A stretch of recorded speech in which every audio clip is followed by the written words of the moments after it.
What's up, everyone? Welcome back to Poker Vlogs number 5. We're going to be doing a special one today. I'm going to do 50% of my winnings are going to be going to a GoFundMe for a big thing that's been part of my life since 2010. I've been part of a dance studio since then. Even though I don't dance as much anymore, they've been a big part and contributor to who I am today. And they need help during the times of COVID. So I will be pledging 50% of my winnings from this vlog session to their GoFundMe. So let's hopefully run it up today and have a good session. See you inside.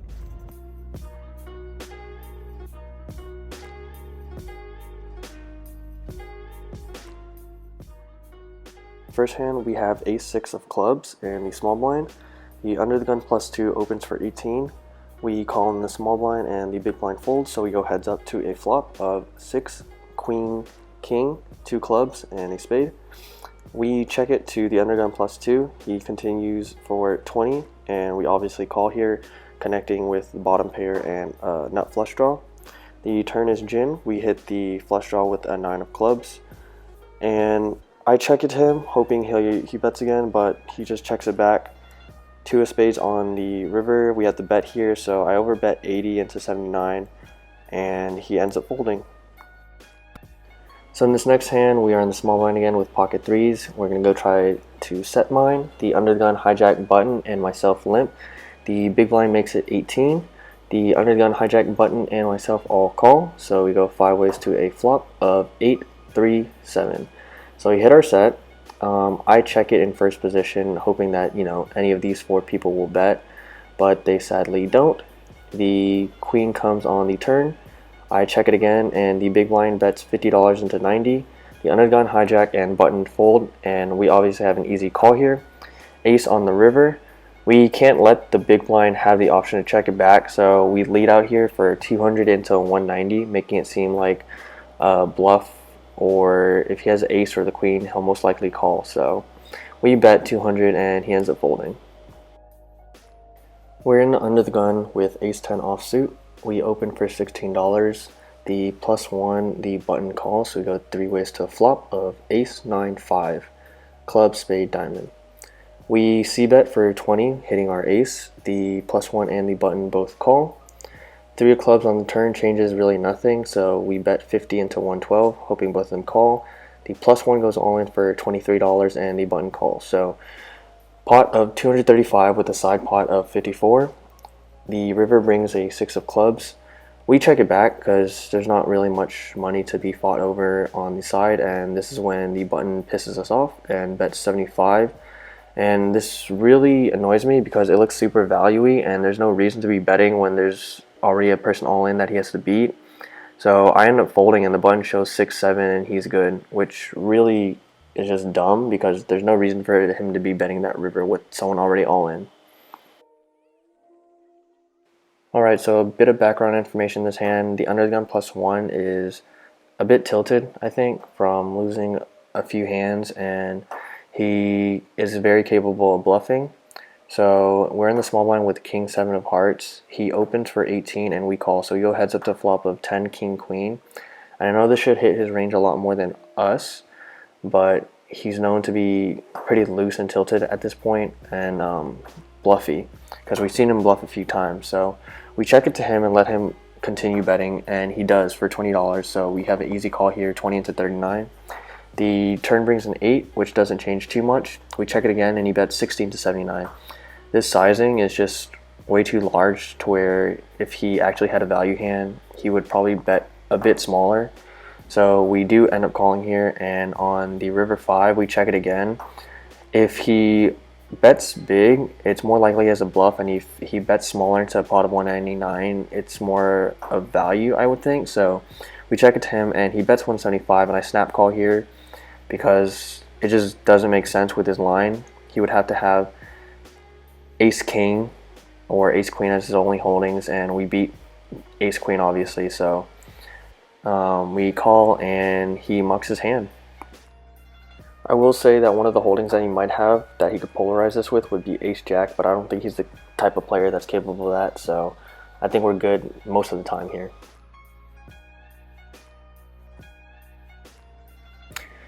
So in this next hand, we are in the big blind with pocket jacks. The cutoff opens $18 for us, and the small blind calls. So we have an easy 3-bet here to 54. The cutoff folds, and the small blind calls. So you go heads up to a flop of King 10-5. The small blind checks it to us, and I think we have an easy C-bet here, even with the overcard to the board. We can bet smaller, so we bet 50 just to accomplish basically the same thing that we would want if we had a king, which would be get value or get fold from worse hands that could be drawing. So the small blind does in fact call, and the turn brings a 7, which doesn't really change much. When the small blind checks it to us again, I think we have one more barrel in us before we surrender and shut down. So we size up a lot to 150 into 226 to represent that king. And if he ends up calling, we'll just shut down here, but he does end up folding, which is good for us, and we take down the pot with pocket jacks.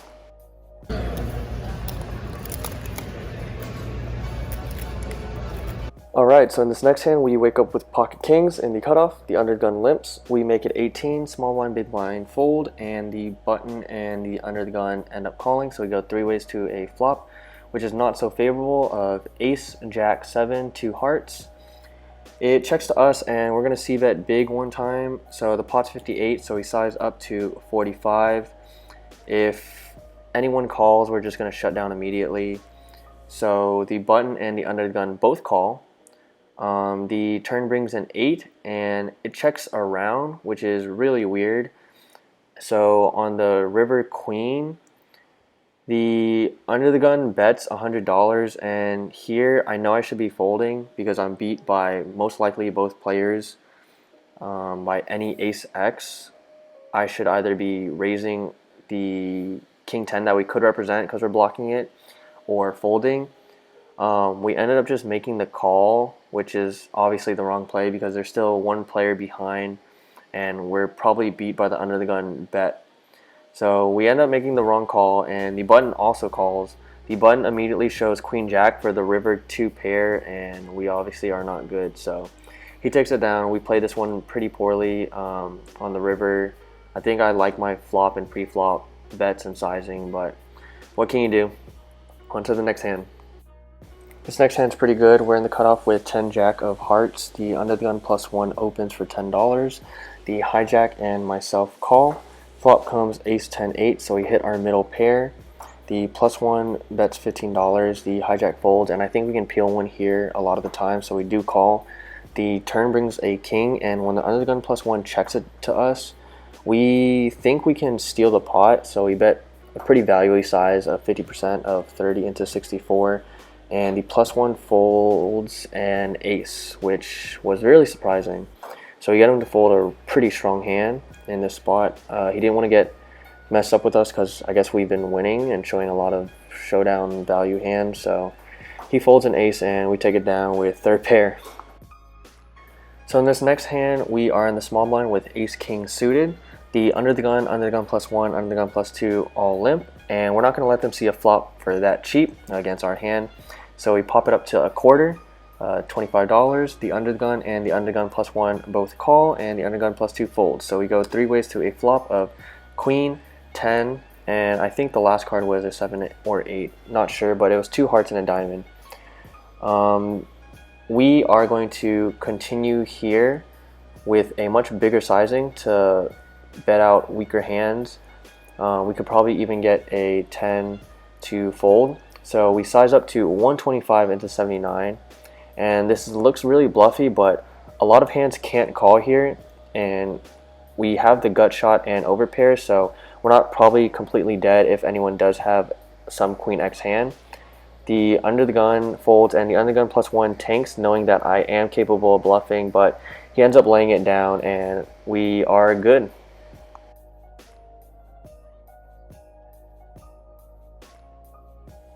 So getting semi-bluffs like that previous hand are super helpful to us in future hands. We are in the button with ace-jack of clubs. The +1 and hijack limp, we are going to make it $15. The +1 calls, and the hijack folds. So we go heads up to a flop of 8 queen ace, 2 hearts, and a spade. Pretty good flop for us, all things considered. The +1 checks to us, and we bet $15, and the +1 calls. The 5 of diamonds changes really nothing. So when the +1 checks to us again, we're going to go for a lot more value.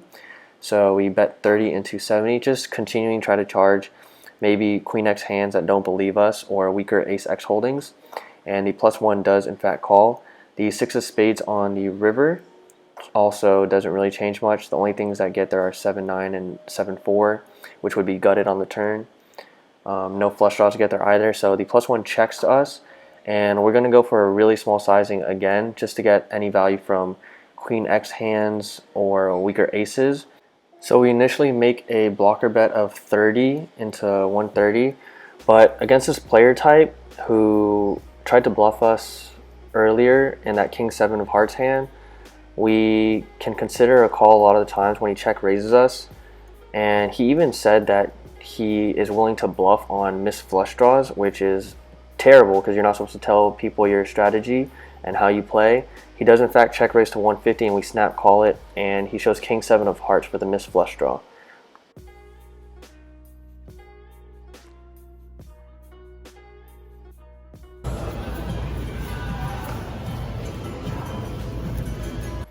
So in this next hand, the button straddle is on from a player who has been losing quite amount of pots, and the small blind calls, and we make it $18 with Ace Jack of clubs under the gun.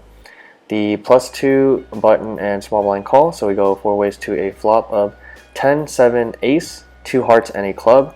So we hit top pair with our pretty good kicker. The small blind checks. We are going to protect our ace and not let other people do our betting for us, so we bet 50 into 75. The button and the small blind both call, so we go 3 ways to a turn of 3 of clubs. So we pick up flush draw equity on the turn, and when the small blind checks to us, we're going to size up just a bit from the flop without getting too out of line and bloating the pot. So we bet 75 into 225. The button and small blind both call again, which is really surprising, and we probably have to consider that we're behind against one of them, at least at this point. So if we don't hit our flush draw on the river, we're just going to shut down and hopefully get to showdown with our ace and jack kicker. But the river brings a 5 of clubs for us, so we hit the nut flush, and we're definitely going to go for value. The small blind checks to us, and we bet 350 into 450, make it seem like a bluff, charging some other backdoor flush draws or charging ace king, ace queen, or aces up. And the button folds pretty quickly, and the small blind actually snap calls when it gets back to him. And we show our nut flush, and it's obviously good. Later in the day, when I asked him what he had, he said that he would have the king high flush. So he said that he shouldn't have been in the hand, and he's right, because there's no reason for him to have called the flop unless he had king queen, and he just got himself into a pretty cooler situation. So we get paid off and we're happy, but sucks for him. I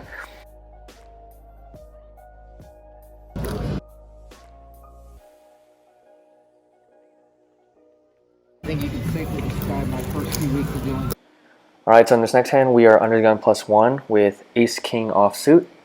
We pop it up to $18. The under the gun +2 and hijack both call.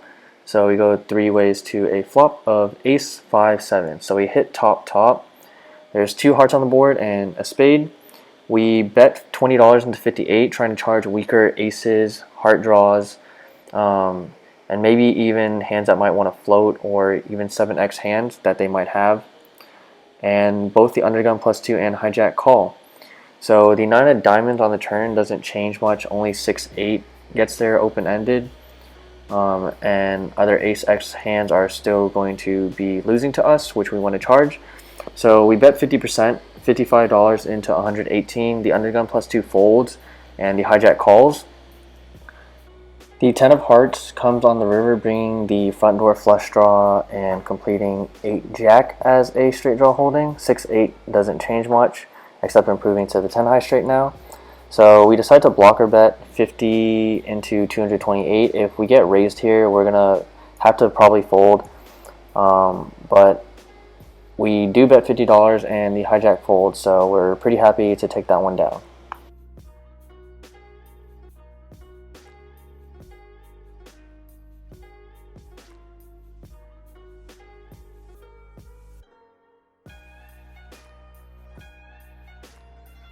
Alright, in this next hand we are in the big blind with pocket tens. The cutoff opens for $20 and it folds to us, and we have an easy call here.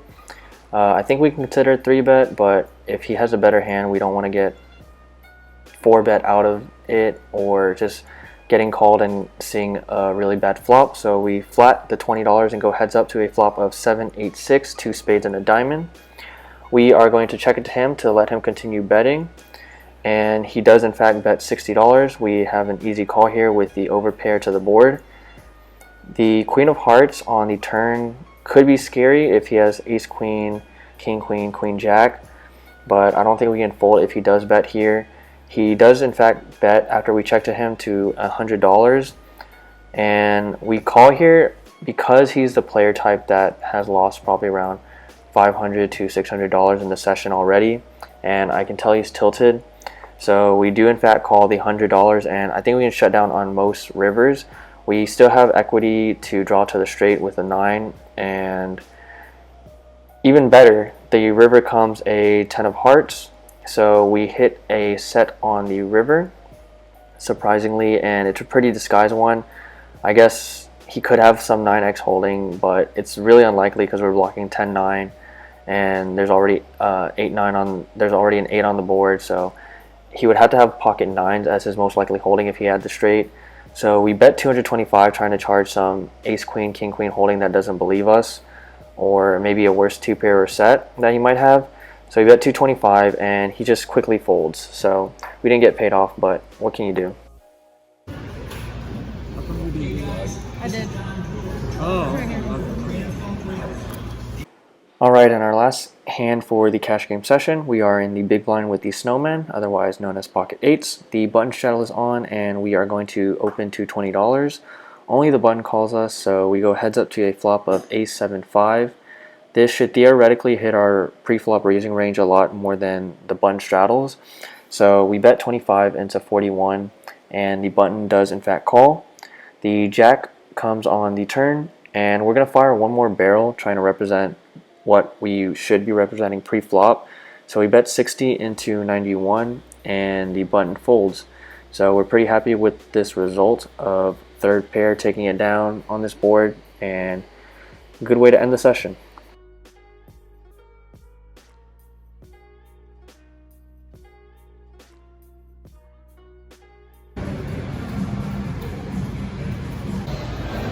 Alright, so we just finished the cash game. We were in for 1,000. We were out for 2,208. There's a 1 rebuy tournament going on, so it's in almost a freeze out. The buy-in's $220. You start with 60k stack. Guaranteed 5,200. So we're gonna basically free roll that with the money we won from cash, and let's see how we do it. Wish us luck.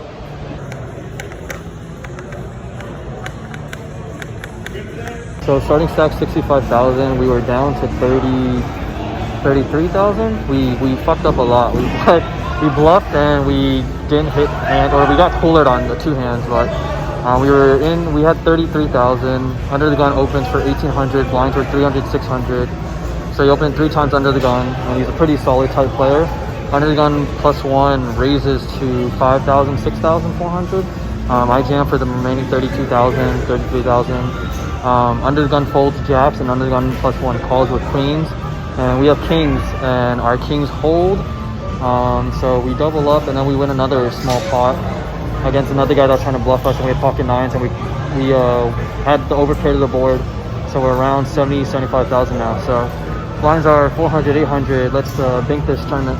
All right, so we're sitting at around 80,000 chips. We lost a flip. It was a $16,000 flip. We had queen jack suited. Someone raised, let's see. We were in the hijack, under the gun +2, raised to 3,500. We had table covered. We called. The cutoff raised all in for 16,200. The under the gun +2 initial raiser folded. And with queen jack suited and us being the big stack, we called, and then came a flip, queen jack against 8s, and we flopped the queen, and then she rivered an 8. So that's 80,000 chips. Break game 37 minutes. So we're at 97,500 now. Blinds were 600, 1,200 with a big line ante of 1,200. We were in the big line with 9-8 offsuit. It went 4 ways to a flop of 5, 7, 10. So we flop open-ended. There are 2 clubs on the board. The under the gun player leads out for 5,400. The small blind and myself call. We hit the nuts jack on the turn, and it went check all the way down. After that, no one aggressed, no one had anything. So we were hoping someone would bet, but no one didn't. I guess I should have bet on the river when it blinked out with a 5, I think. No, 4. It blinked out with a 4 on the river. I guess we should have led and tried to get paid off. The under the gun had 2 pairs. She flopped a 5-7, so we should have tried to bet on the river small for value, but I thought she was going to bet. She grabbed some chips, looked like she was going to bet, and so when I checked it, she checked it back. And yeah, 7,500, blinds are 600, 1,200, 1,200. Okay, we are fucking pissed. We had pocket queens, under the gun, no, and the cutoff. We had pocket queens and the cutoff. Under the gun plus 1 limp, 1,200. Blinds were 600, 1,200, 1,200. Under the gun and under the gun plus 1 limp. We make it 6,700 with queens. Folds around to the under the gun plus 1 again. They both call. Flop is 5, 8, 9. Under the gun checks. Under the gun plus 1 rips it for 30,300. We call. There's only 2 clubs on the board. She has fucking 6, 7. We're drawing fucking dead to runner mode. So now we're down to 47,500 chips. Yep, had to grind back again.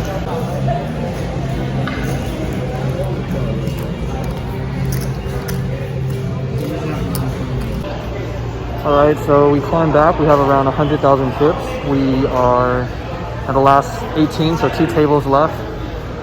First place is 2,815. Prize pool is 8,280. 6 places get paid out $497 for 6. 18 people left. Alright, let's ship it. Let's cash. You got big respect.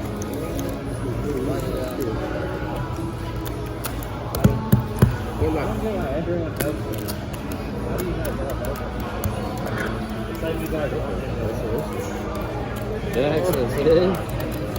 Those are over here. 20? 20. King. King 9 is pretty good. We don't get a king one. King 9. King is coming. Oh, there's a 9. Oh, God damn it, I had a king 9. Here's a club. Shit. Alright, we're out of the tournament. We got knocked out in 17th. We ran pocket 10s into pocket jacks. So what can you do? We actually made a really bad call. We made a really bad call actually with pocket 3s. That crippled us to 1,000. So we were chipping chair 1,000. We went all in with king 7. We climbed it back to 10,000. Then we were all in again. We had 35,000. So from 1,000 we were at 35,000. Then we blinded to 20,000. We went all in 20,000 with pocket 10s, and the other guy had pocket jacks. So what can you do? Out of 17th, we still made a big profit in cash game, so I'm happy about that. Yeah, until next time, yeah. If you guys enjoyed the vlog, please don't forget to like and subscribe. I'll have the link for the GoFundMe for the SoReal Dance Studio in the description. Thanks, and until next time, guys. Bye.